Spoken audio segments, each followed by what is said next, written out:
Uma vez as 4 reentrâncias alinhadas, elas se encaixavam na trava única que lacrava as 4 portas, que abertas mostraram os interiores de aproximadamente 50 centímetros de altura por 40 de largura e 60 de profundidade. Brunello estava em êxtase. Depois de tantos quartetos de cúpula, o tesouro seria arrebatado na época em que ele era um dos 4. Que privilégio, Mestre Jesus, que privilégio! Os olhos de Domingo Brunello pareciam uma nascente ininterrupta de lágrimas emocionadas. Para a posterioridade da Irmandade, ele seria lembrado como um dos 4 grandes que presenciaram a descoberta do tesouro merovingio. As 4 portas de bronze estavam escancaradas. 4 arcas se encontravam à mostra. Respeitosamente, eles miravam as 4 partes do tesouro merovingio, que um dia foram confiadas aos 4 sub-reinos, com certeza representados pelos 4 cavaleiros da Ordem dos Caveiras.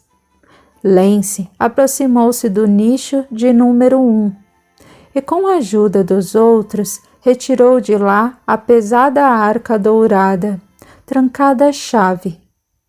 Sobre a tampa abaloada estava escrita em linguagem franca: Reino da Austrásia. De acordo com o documento que encontramos há pouco, o Reino da Austrásia havia ficado com a parte material do tesouro merovingio, justo que o nicho ligado a Hugo de Castela contivesse essa parte, já que ele era o líder e o grande empreendedor da Irmandade. Felipe tirou de dentro da batina grossa corrente, da qual pendia a chave em forma de caveira, que Teresa havia lhe confiado no seu primeiro dia na vila. A chave que abria a capelinha de São Lázaro encaixou perfeitamente na fechadura da arca, que após um clique seco e um rangido, deixou os 5 presentes boquiabertos diante da beleza e brilho do tesouro. Joias das esposas de Andeca! Não disse que teria? Teodora tinha os olhos fixos na riqueza que se descortinava à sua frente. Meu Deus! Qualquer problema monetário da vila está acabado. Felipe disse entusiasmado. Abra o segundo tesouro, Lance. Acredito piamente que você merece fazê-lo por ser descendente de Fernando Castelli. A segunda arca trazia a inscrição: Reino da Neustria. Como podem recursos naturais ser acomodados dentro de uma arca? Fernando Castelli era o guardião, um homem sério demais para piadas. Abramos a segunda parte do tesouro. Com a mesma chave, Felipe destrancou a segunda arca.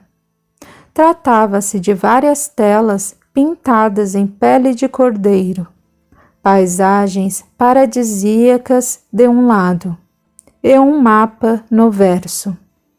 Mapas para se encontrar qualquer recurso: plantas medicinais, água doce, metais preciosos, terras férteis, minérios diversos e o tão usado mármore branco. Tudo que os merovingios poderiam encontrar no Reino Franco fora atualizado pelo Duque para ser usado dentro do Reino da Calábria. No terceiro nicho, que Felipe abriu solenemente com a chave de caveira, estava a arca ligada a Chevalier Pierre de Notre Dame. Tratava-se da arca destinada ao reino de Borgonha, que continha os segredos políticos cujo guardião era o responsável pela segurança local. Anexados pelos 4 fundadores aos segredos merovingios do passado, estavam os roubos e as atrocidades romanas, as apropriações indébitas de inúmeros tronos e acres de terra por toda a península, e amarrado com fio dourado o estatuto da Irmandade dos Cavaleiros de Lázaro. Com isso, retomaremos a originalidade, a pureza dos primeiros Cavaleiros de Lázaro. Está em minhas mãos, como o Duque sugeriu, o roteiro para o resgate da cavalaria. Com a minha iniciação, seguiremos este estatuto à risca, com penalidade de banimento da sociedade quem nele não se encaixar completamente. Você sabe o que significa ser banido da sociedade, Felipo? Sei sim, Brunello. Significa a morte. Nossa, até parece o Chevalier falando. E acha que eu não percebi os traços de Hugo de Castela em seus modos, Lence? Fala sério, padre? Acha que brinco com algo tão sagrado quanto a bênção? Bênção? Bênção. Qual outro nome você daria à felicidade de poder ter chances de retomar a vida para fazer diferente? Consertar erros, reconstruir afetos, reformar o interior, reparar prejuízos, perdoar, pedir perdão e crescer infinitamente. Renascer da água, ressuscitar verdadeiramente na carne. Esta é a maior bênção que recebemos. A menos que você prefira o inferno irredimível ou a mesmice contemplativa de um paraíso improdutivo, enfastiante e egoísta. Meu mestre Heráclito já havia nos ensinado a este respeito. Ele chama isso de metempsicose. Então, não é tão leigo, sabe que traz traços de Hugo de Castela em si. Por estranho que possa parecer, estes labirintos não me são totalmente estranhos. E também, ao entrar aqui, sabia com certeza como abrir estes nichos. Porém, o melhor a fazer com essa informação é guardar com carinho e orgulhos supremos, pois a vivência mais importante de nossa vida é a que estamos vivendo. É nela que podemos fazer o que nos propomos enquanto espíritos imortais, crescer indeterminadamente. E nossa maior missão neste retorno ao ponto de origem da vila é resgatar preciosos tesouros que nela se encontram. É nesta arca que devemos anexar a contestação da doação de Constantino, Felipo? Acredito que sim, minha querida companheira. É o local mais indicado. Francesco chamou a atenção do rapaz, que tinha os olhos incrustados na porta de número 4. Abra a 4ª arca, a arca do tesouro de Aquitânia. O tesouro do rei Andeca, o principal nicho desta câmara. Um arrepio emocionado percorreu o corpo dos presentes. A arca do tesouro da Aquitânia foi retirada vagarosamente. Um perfume suave se fez notar, e a silhueta angelical de Fernando da Calábria se fez visível. Bem-aventurados filhos da Calábria, descendentes de Dagoberto, nosso último rei, poderoso de fato, que retornou como nosso mártir, e derradeiro rei merovingio Childerico III. Acabam de encontrar o lendário tesouro dos 4 cavaleiros, o tesouro de Andeca, o mesmo tesouro caveira, como tantos os chamam. Estou aqui para rever meus 3 companheiros de caminhada, reunidos como outrora, no seio da terra da Calábria, no âmago da legação de São Lázaro. Até agora foram guiados ao local sagrado de nossos ancestrais, onde um dia todos nós fomos acordados da morte para a vida. Fomos literalmente acordados diante das absurdezas contrárias à razão e ao bom senso que o Concílio de Nicéia nos impôs covardemente, afastando assim as verdades a respeito do grande mestre Galileu. Aqueles homens, com o propósito de levar vantagens pessoais, deturparam seus ensinamentos, mistificaram sua chegada e saída do cenário do mundo, dando maior ênfase à sua morte que à sua sublime vivência. Tentaram fazer de seu corpo algo diverso e sobrenatural, quando na verdade é no espírito que reside a grande diferença. Na falta de conhecimento diante de suas possibilidades, criaram em torno do mestre um ar de mistério e magia, ressaltando o grande mestre da vida como um mago ilusionista ou prestidigitador. Na tentativa de divinizar o mestre, o cristianismo perdeu o homem. A prova viva de que é possível ser bom sem ser Deus, ser sábio e piedoso, habitando um corpo de carne, cheio de necessidades e dores, sem desespero, mostrando que a carne não é fraca, como dizem. A fraqueza é sempre um atributo do espírito. Espero, meus amados, que estejam prontos para tomar conhecimento da natureza de Jesus e que isso possa elevá-los em seus conceitos. Pensem o quão maior ele será por suportar tudo enquanto homem, e não com o passe de mágica habitando um corpo insensível às dores e intempéries. Um Deus faria tudo quanto fez sem esforço algum, sem vantagem. Ao passo que um homem, sim, este para chegar aonde ele chegou, percorreu grande caminho e travou várias batalhas. Um Deus faria tudo sem mobilizar nenhuma força, ao passo que ele se imolou por nós. Saber Jesus homem não é motivo de perda da fé. O que Roma toma de desculpa para pregar a mentira que a favorece é exatamente o oposto. É ampliar nossa fé e amor por aquele que se aniquilou por nós. Todos estavam reverentes diante da visão do Duque.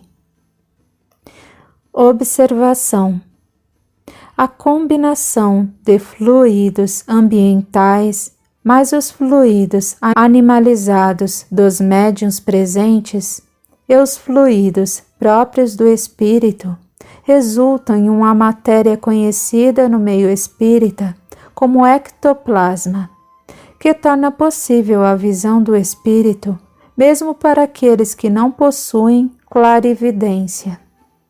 Não é o espírito que se materializa, e sim o ectoplasma que se adera à forma do perispírito do espírito que precisa, quer e tem permissão superior para se mostrar.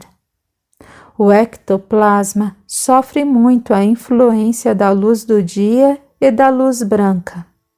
Por isso, na caverna lúgubre, os presentes viram de maneira nítida os traços delicados de Fernando da Calábria. Teodora e Lenci estavam quase estáticos diante daquilo que acreditavam ser a primeira visão do mundo espiritual. O silêncio reinava nos subterrâneos.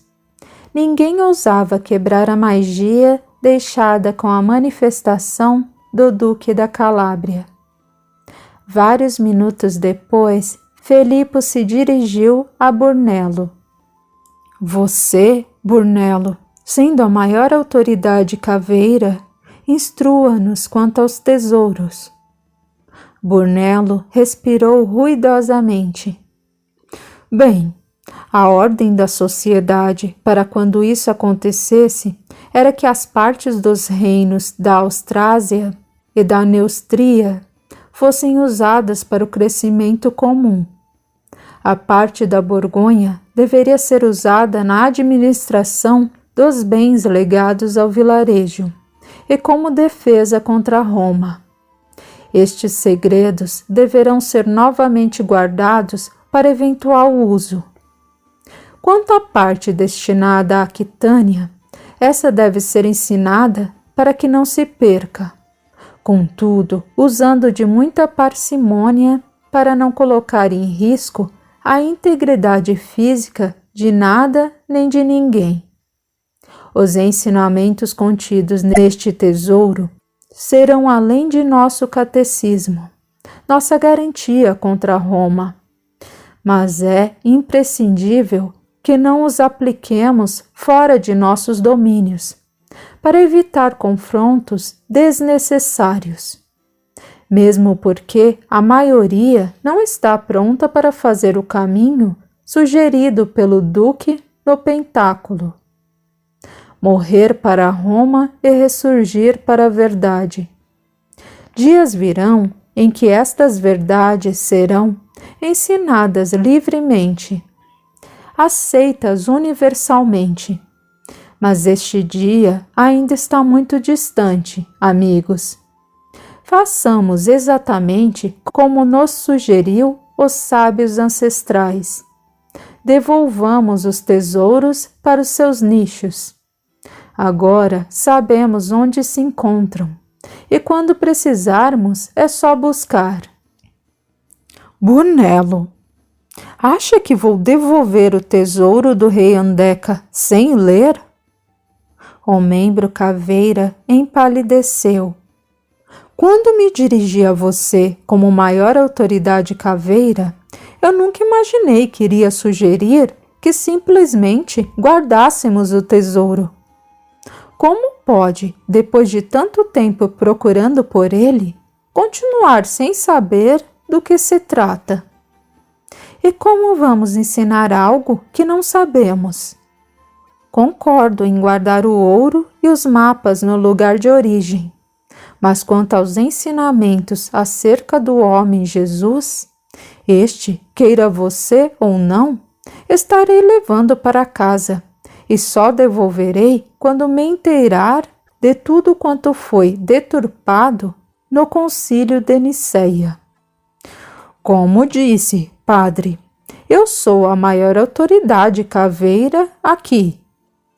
E eu sou pároco pertencente à Igreja Católica Apostólica Romana, que, segundo consta ainda, é dona deste pedaço de terra e, consequentemente, de tudo quanto está construído e contido nele. Mais tarde, farei como sugeriu o Duque e me tornarei um caveira. Contudo, ainda sou um pároco desta igreja, com direito a abrir e fechar tumbas e afins, confiscar e ler qualquer documento encontrado nas dependências delas, e começo a exercer este direito imediatamente. Brunello nada respondeu. Sabia que nada demoveria o obstinado padre, e não via mesmo necessidade de chamar reforço. O religioso logo seria um deles, e com certeza um dos dois notáveis, com grandes chances de se tornar o priori, na falta de Diogo Fernandes. Isso mesmo! Felipo, vamos ler os Segredos Caveiras. Brunello pulou literalmente da cadeira. Perdoe-me, minha amada Teodora, mas devemos respeitar essa regra da Irmandade. Mulheres não devem se inteirar dos segredos da cavalaria. Meu lindo amor, não quero saber de segredos de defuntos que levantam de suas covas. Me interesso apenas pela parte que se refere a Jesus. Neste caso, podemos ler juntos. Brunello respirou aliviado. Será que o duque estaria mesmo certo ao afirmar que Felipo era o salvador da sociedade? Meu Jesus! Tomara que essa mulher destemperada não o perca na nobre missão. Refletiu o caveira. Imbuído de sua autoridade na Irmandade, tomou o estatuto da sociedade e os documentos inerentes a ela, e os depositou novamente na arca do reino da Borgonha. Brunello, Teodora é prima de Sérgio III e viveu boa parte do tempo ao lado do bispo de Roma. Nos últimos meses morou na sede papal e descobriu muita coisa espreitando pelas frestas e se esgueirando através dos corredores lúgubres do lugar. Diante deste conhecimento, escreveu um documento muito bem redigido que se intitula A Contestação da Doação de Constantino. Sugere que seja anexado ao Tesouro da Borgonha, por se tratar do mesmo teor de conteúdo. Pois bem, posso dar uma olhada em seus escritos, senhorita? Teodora passou para ele o rolo de papel amarelo e grosseiro da época. Brunello deu apenas uma olhada artificial e, erguendo os olhos dos escritos, exclamou surpreso. Então foram eles? Sim, senhor. Sérgio III, Cristóvão e Leão V são os verdadeiros autores desta fraude. Cuidadosamente, ele pousou os escritos de Teodora na arca borgonhesa, entregando nas mãos de Felipo a arca que continha as pequenas tabuinhas de argila onde estavam as escrituras anteriores ao concílio de Nicéia. Recomendou que o pároco tomasse o maior cuidado com aquele tesouro. Estes escritos foram encontrados na Alexandria no ano 365 da era cristã e datam de ainda 40 anos antes. São verdadeiras preciosidades para nós e abominável perigo para Roma, que pretende extinguir toda e qualquer verdade a respeito do Cristo histórico da face da terra. Muitas cabeças já rolaram no afã de preservar estes documentos, para que a verdade não se perca e as decisões arbitrárias de Nicéia prevaleçam. Conta-se que este compêndio foi escrito por um grupo de 5 soldados romanos que fizeram a vigilância dos conciliários e não aceitaram a maneira como descaracterizaram Jesus como homem e reformaram o cristianismo original em sua pureza, principalmente para os torpes fins dos seus protegidos do concílio. Um deles, contudo, traiu os outros 4, que foram imersos em um lago gelado, do qual só sairiam quando revelassem o local onde haviam guardado o escrito. Eles, contudo, preferiram morrer congelados para salvar o cristianismo. Como veem, é uma carga preciosíssima a que porta neste instante. Vejo também que estes 4 cavaleiros estão há séculos protegendo o tesouro, e que originalmente eram 5. Alexandros. Não quis acusar nosso desafeto, mas deixem que Alexandros se redima a seu tempo e à sua maneira. Ele aceitou ser ajudado. Este é o primeiro passo para a perfeição, aconselhou Felipe aos outros. Vamos acomodar novamente os tesouros. Volto para buscar os escritos dos 4 cavaleiros oportunamente. Ouço ruídos de passos. Os outros estão vindo em nossa direção, e a localização deste lugar precisa permanecer secreta. Volte pelo seu caminho, Brunello. Nós vamos interceptar o restante da excursão e seguir para a superfície. Sábia decisão. Por essa porta retorna ao palacete sem ser visto, e vocês não deixem que eles se dirijam para a câmara de Morfeu. Os outros vinham palestrando pelos subterrâneos quando se depararam com a equipe de Felipe. Encontraram algo? Perguntou Marcelo. Nada de anormal, mentiu. É exatamente como Lence havia previsto. Apenas os túneis que abrigavam Hugo de Castela da exposição fatal ao sol. Através deles estão interligadas as igrejas e sua casa. Então, não é? Falou visivelmente aliviado. Chegamos aos porões da casa de Teresa, cuja passagem para a superfície está selada, e o outro grupo acredita ter chegado por baixo da igreja de São Lázaro. Mas o mapa não mostrava o local exato do tesouro?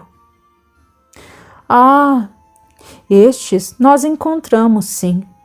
Uma quantia considerável que será muito útil para o crescimento da vila e sua agricultura, que pretendemos reimplantar.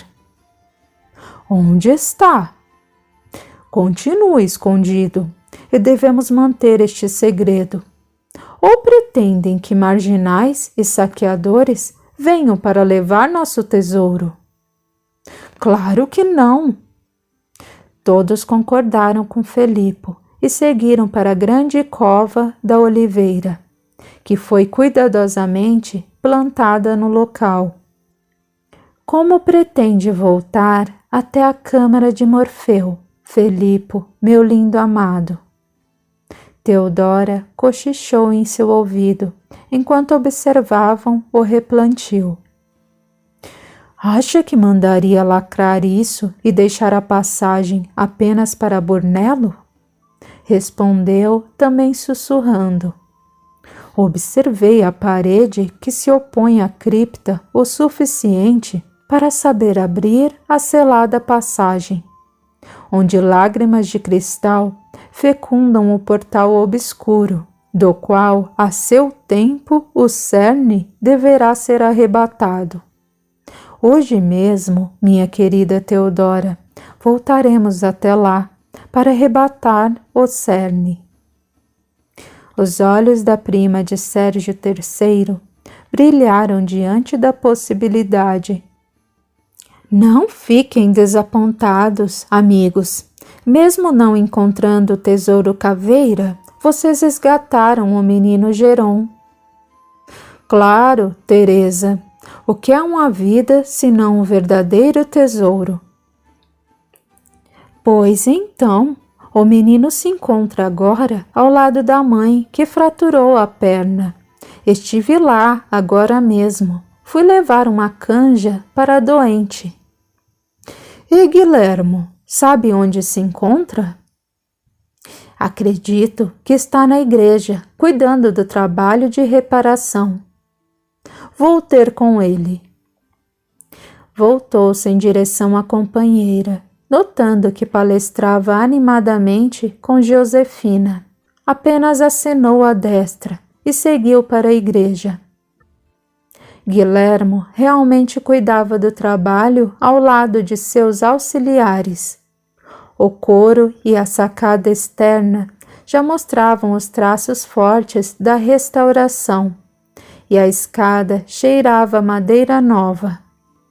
Leonardo e Laurence pintavam as grades e os corrimãos, que pareciam renascer diante do capricho.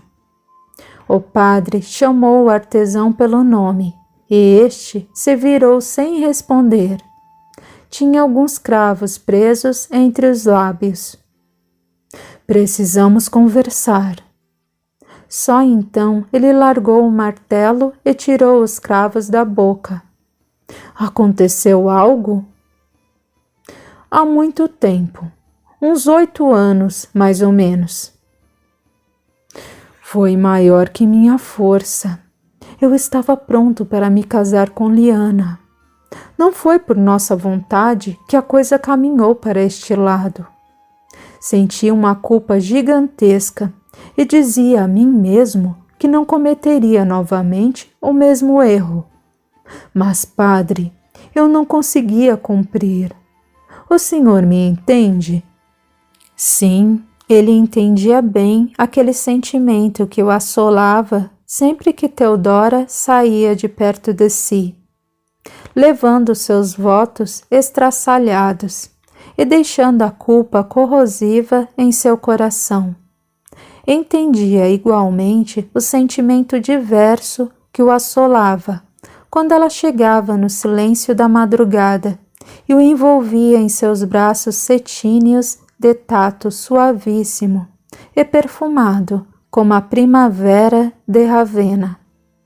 Sofreu os mais antagônicos sentimentos até chegar em Santo Hilário e descobrir que os padres podem ter uma companheira, amá-la como a própria carne e ser amado de forma idêntica, sem deixar de servir a Deus no ministério da Igreja, ajudar os fiéis, conceder sacramentos sem se condenar à eterna solidão ou à promiscuidade romana. O sacerdote era um homem comum. Sim, eu entendo, o que não quer dizer que concordo. Mas o que eu posso fazer agora? Dante já morreu e meu romance não mais é ilícito. Estou disposto, inclusive, a criar o filho dele como se fosse meu. Isto foi ele que fez. Eu não estou aqui para chamar sua atenção quanto ao adultério que não existe mais, diante da comprovada morte de Dante. Estou para lhe dar uma notícia atrasada por anos, mas ainda assim uma bela notícia. Você tem um filho. Geron é seu descendente, um merovingio como o Duque da Calábria. Como sabe disso? O próprio Dante me contou. Não acha que pode ter imaginado coisas? Desde muito pequeno, eu tenho o hábito de falar com os mortos, e salvo uma única vez, eles nunca me ludibriaram. Felipe se recordou do episódio lamentável em que um espírito brincalhão, que se denominava Gabriel, comunicou ao jovem Felipe o segundo dilúvio e o fez alvoroçar meia comuna de Ravenna, quando anunciou sua profecia, que tinha data marcada para acontecer. No referido dia, o sol brilhou intensamente, e nenhuma gota de água se precipitou do céu, extremamente azul. Foi uma balbúrdia. Por pouco não lixaram o rapaz, que fez os comuneiros gastarem seus últimos fundos na aquisição de barcos e canoas. fora realmente lamentável, e o motivo final que fez sua mãe o entregar ao bispo de Túsculo.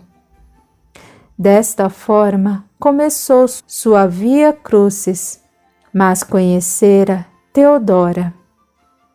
Agora, e só agora, sabia que Deus sempre nos abençoa por caminhos tortuosos. A expressão séria no rosto do religioso fez Guilhermo mudar a sua. Está falando sério? Sua voz era grave.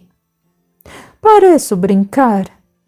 Estou aqui para chamá-lo à responsabilidade de acabar de criar seu filho, assumindo de vez a paternidade, que, segundo Fernando Castelli, que se encontra ao seu lado, é a obrigação de maior gravidade a que Deus nos incumbe. O tom de voz de Felipo tornou-se suave e terno. Ele disse também que Dante havia legado à própria sorte Liana e Geron, que foram seus filhos em outras eras, e que nesta vivência teve a sorte de amparar e prover a ambos no afã de quitar seus débitos anteriores. A previsão era que ele permaneceria muito pouco na terra, e você, Eliana, poderiam oficializar este amor, que vem de muito longe. Contudo, a falta de fé e serenidade os fizeram atropelar o compromisso gerado anteriormente e assumido, mesmo que a contragosto, atualmente. Agora resta aos dois a redenção através do amor e trabalho. Guiem Geron ao encontro do bem, usando a primazia da paternidade tão representada nas Escrituras pela vara, instrumento usado pelos pastores para conduzir suas ovelhas, e não como erroneamente entendida, instrumento para agressões físicas aos pequenos. Mas, Felipo, como conviver com a dúvida que me assalta? A dúvida nunca foi o problema de Dante. Ele sempre teve certeza de que Geron não lhe era fruto da própria carne. No entanto, amou o menino com a alma. Você ainda tem o benefício da dúvida, mas está muito simples resolver este impasse. Quase todas as pessoas de sua família possuem um sinal particular, muito peculiar. Sei que não herdou tal marca, mas conhece bem o que digo. 2 lágrimas desceram pelo rosto suado de Guilhermo. Emocionado, percebeu a presença do avô e, tomando a destra de Felipo, levou-as aos lábios e permaneceu assim por alguns segundos. Depois, reverentemente, saiu andando de costas, com o corpo ligeiramente curvado, até certa distância, e então correu literalmente rumo à casa da noiva. Moço doido, pensou o padre ao observar o rapaz se afastar depressa. Guilhermo entrou sem bater na casa de Liana. Lúcia cuidava da doente e do menino que se encontrava abatido devido ao violento trauma a que fora submetido. Antes mesmo de cumprimentar a amada, ele se dirigiu ao pequeno, que ao seu lado repousava. Geron, se importa de retirar a túnica para que eu possa conferir uma coisa? O menino respondeu com a negativa de cabeça. O ansioso pai examinou as costas, o tórax e o abdômen do menino. O sinal em forma de cometa, marca de quase todos da família de sua avó, se encontrava no flanco esquerdo do menino, sempre protegido pelas vestes ou pelo próprio braço. Abraçado ao pequeno, ele chorou, e mirando os olhos da noiva, perguntou, engasgado pelo próprio pranto: por que escondeu isso de mim? Nunca pude ser esposa realmente de Dante. Tiramos dele a esposa que amava. Acho que proceder de igual forma com o filho seria cruel demais. Perdoe-me, Guilhermo. Também não saberia avaliar sua reação diante disto. Eu compreendo, minha querida. Se essa descoberta tivesse acontecido antes, nossa desdita seria bem maior. Não sei o que faria a Dante, pois foi por Geron que nunca fiz nenhum mal a ele. Não queria ver a criança sofrer. Geron, ao lado, percebia o teor da conversa. Guilhermo, você é meu pai? Sim, querido. Então, por que não morava comigo como meu pai verdadeiro? Façamos assim. Dante morava com você e, portanto, era seu pai verdadeiro. Quando eu me casar com sua mãe e passarmos a morar na mesma casa, serei então eu o seu pai verdadeiro. Pode ser? Pode, sim. Gostei disso. Eu não estava gostando de ter um pai fantasma. Abraçando o filho, Guilhermo dirigia um pensamento de gratidão a Deus, ao avô e Felipe pela oportunidade. Sua vida acabara de mudar. A mãe, cujo corpo se desfazia na cama por anos, encontrara o repouso da morte física. O pai, que vegetava em leito sombrio, acordara para a vida de maneira lúcida e alegre. Tudo na vila parecia se acomodar, e em cada detalhe sentia o toque de Felipe. O padre era realmente um enviado, não de Sérgio, mas o próprio Cristo, para acalentar os desalentos da vila. Suas preocupações agora se encerravam apenas em Josefina. O que seria da irmã? Quando o pai se fosse, sua vida perderia metade do sentido. Gostaria tanto que ela encontrasse um marido amoroso e trabalhador. Mas a irmã já estava tão madura para casar. Onde encontrar um homem solteiro que não tivesse idade para ser seu filho? Felipe ainda pensava nas maneiras estranhas do paroquiano quando Gina entrou na igreja.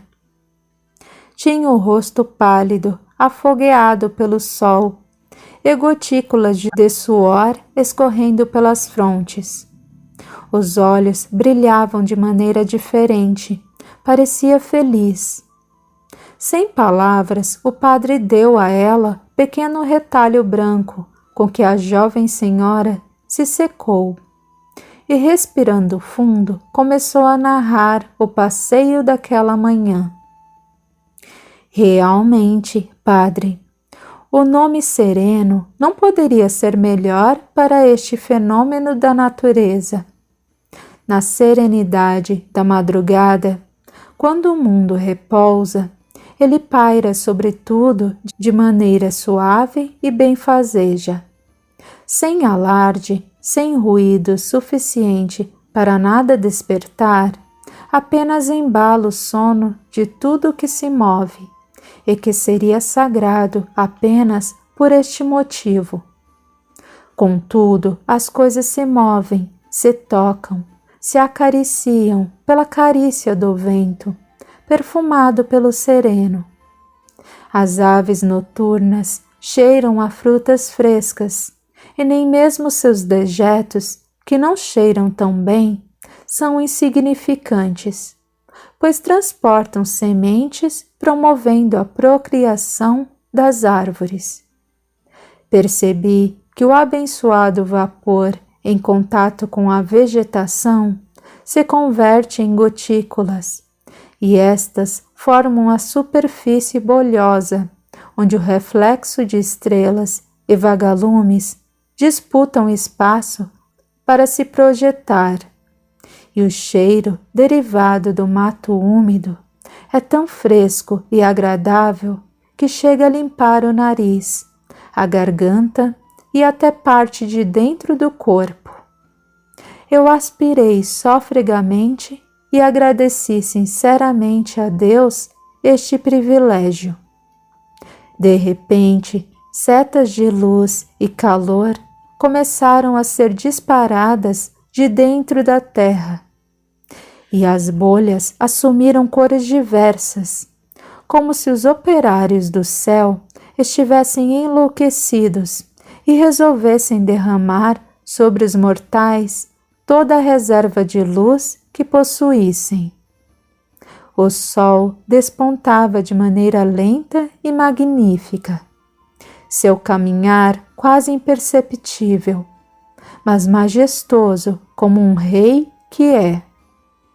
Os raios de sol me recordaram os cabelos do Duque da Calábria e de meus lindos homens, seus descendentes, e eu me perguntei o que eu tenho para ser infeliz. Nem com todo o esforço do mundo, uma criatura gerada no mais divino amor poderia conseguir essa proeza. Tenho tanto para viver que não pode me sobrar tempo de ser infeliz. Não terei mais tempo para isso, Padre, posto que meu tempo é insuficiente para o tamanho do meu privilégio.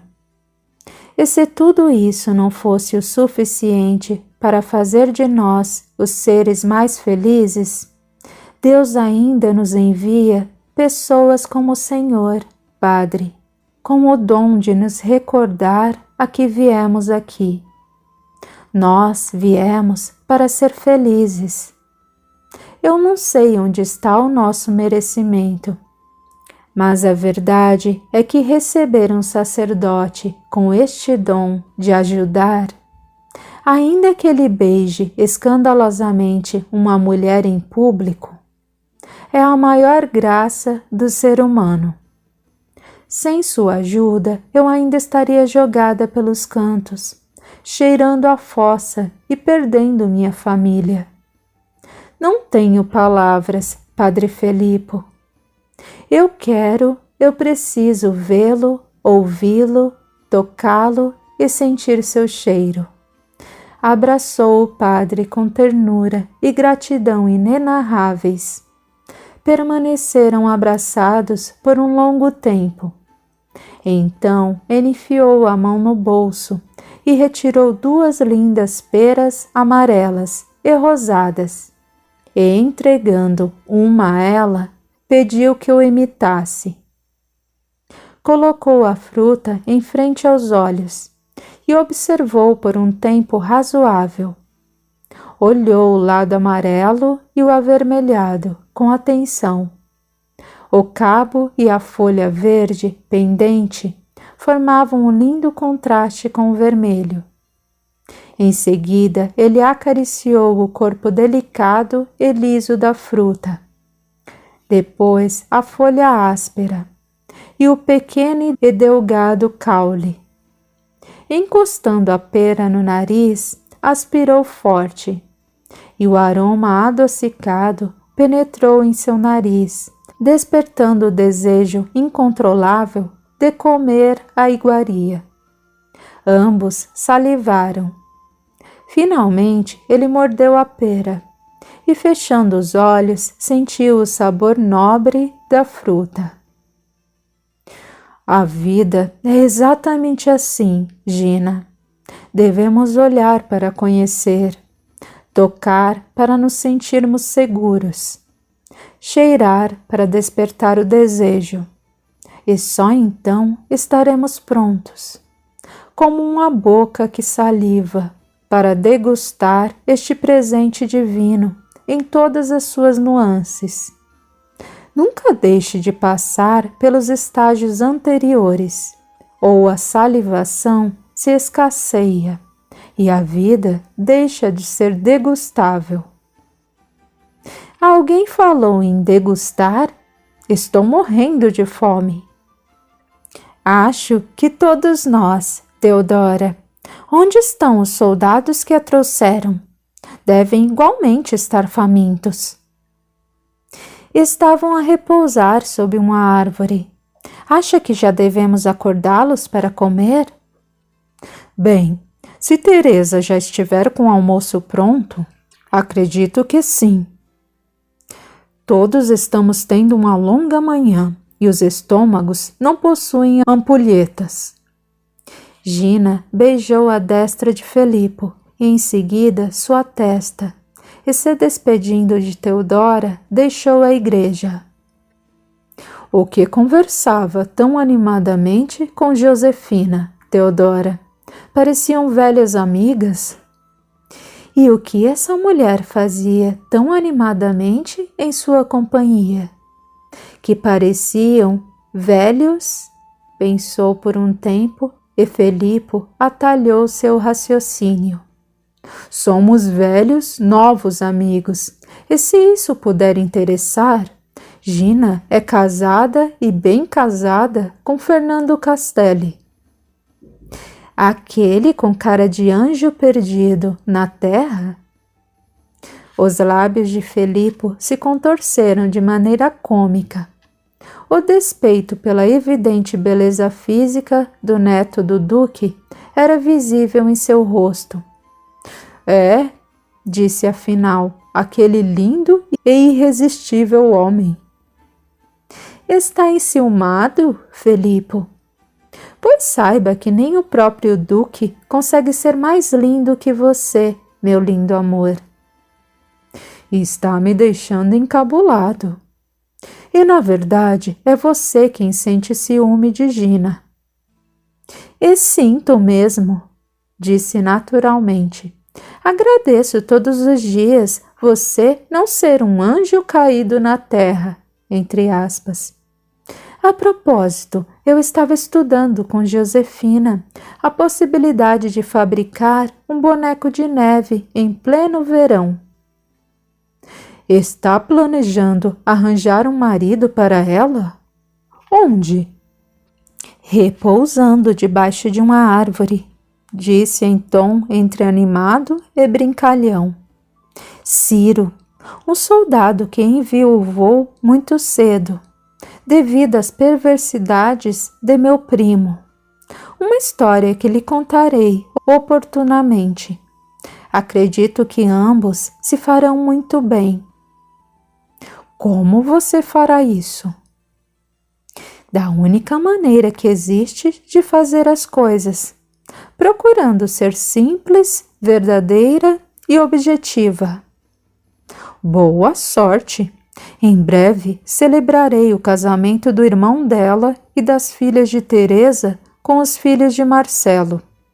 Já que teremos tantos irmãos se casando, se Josefina estivesse também junto a Guilhermo, seria muito bom. Poderia casar você comigo também, Felipo? Ele riu, divertido.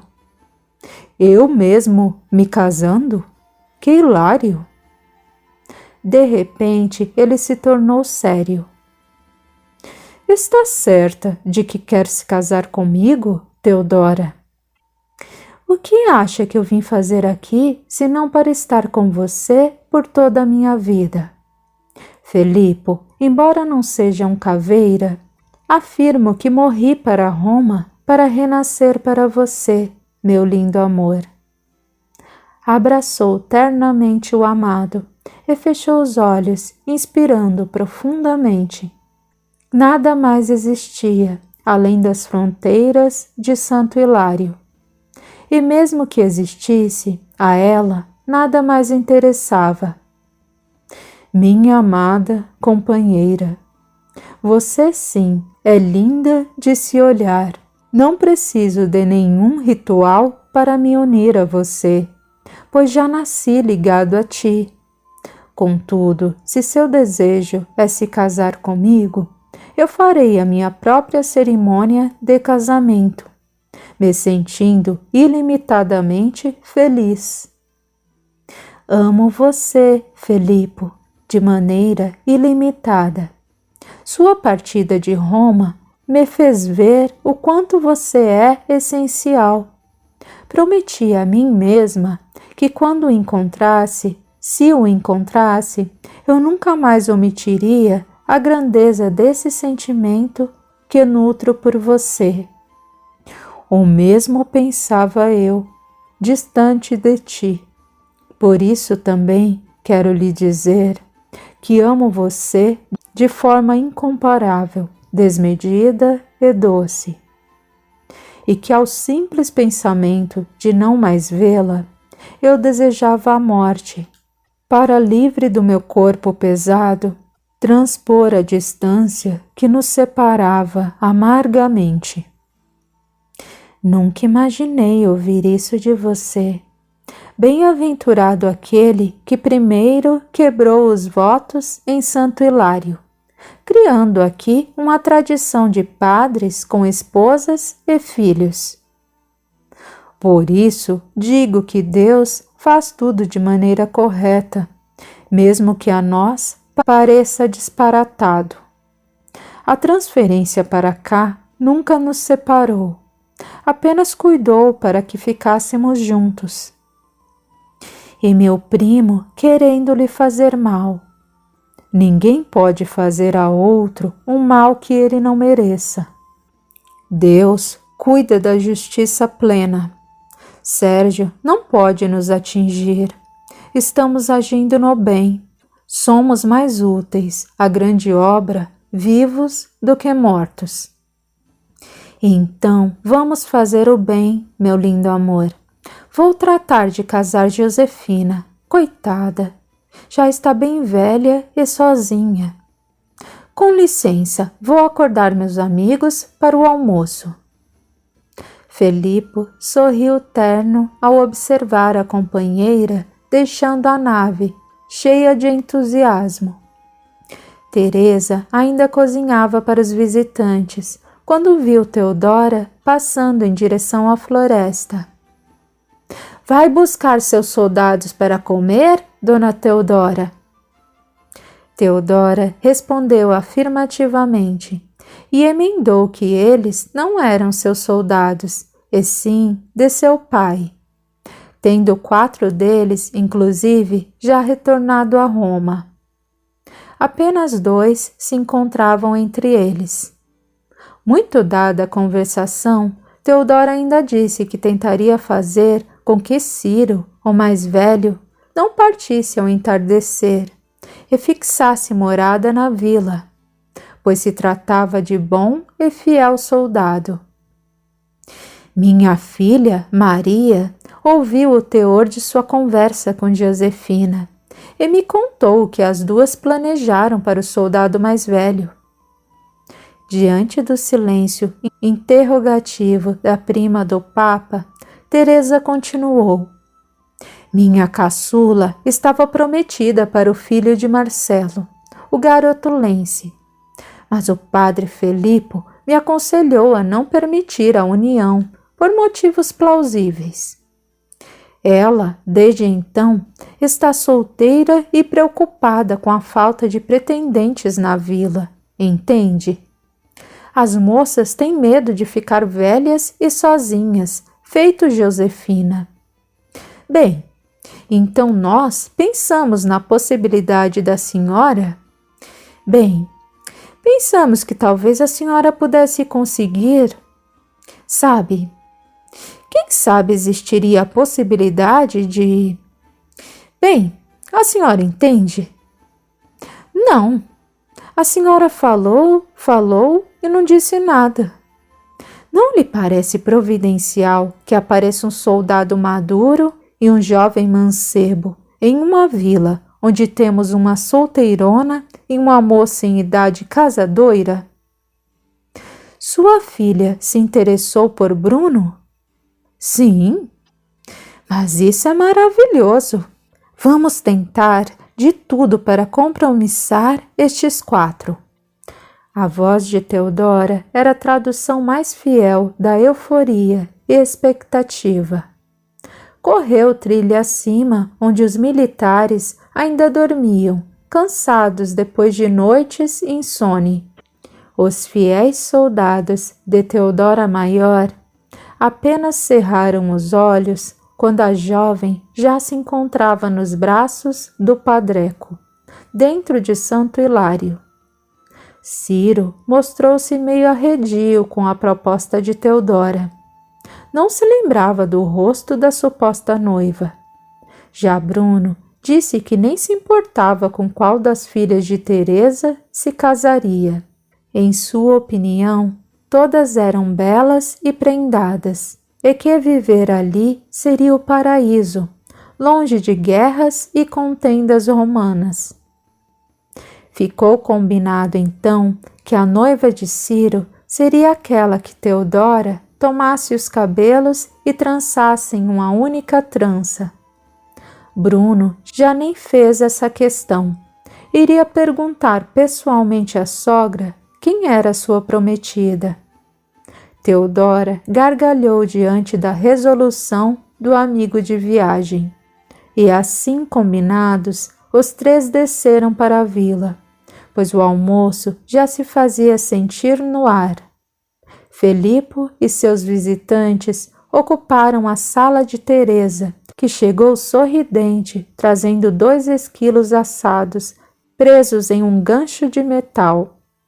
A visão dos animais tostados fez o padre sair a galope e vomitar ininterruptamente na praça, que ficava imediatamente após a porta da sala das casas. Theodora o acompanhou, e Teresa veio junto se desculpar com o religioso, e entregou à companheira dele uma tigela com sopa de ervilhas e uma salada de folhas verdes e cheirosas. Porém, a refeição só seria degustada mais tarde, quando o mal-estar passasse completamente.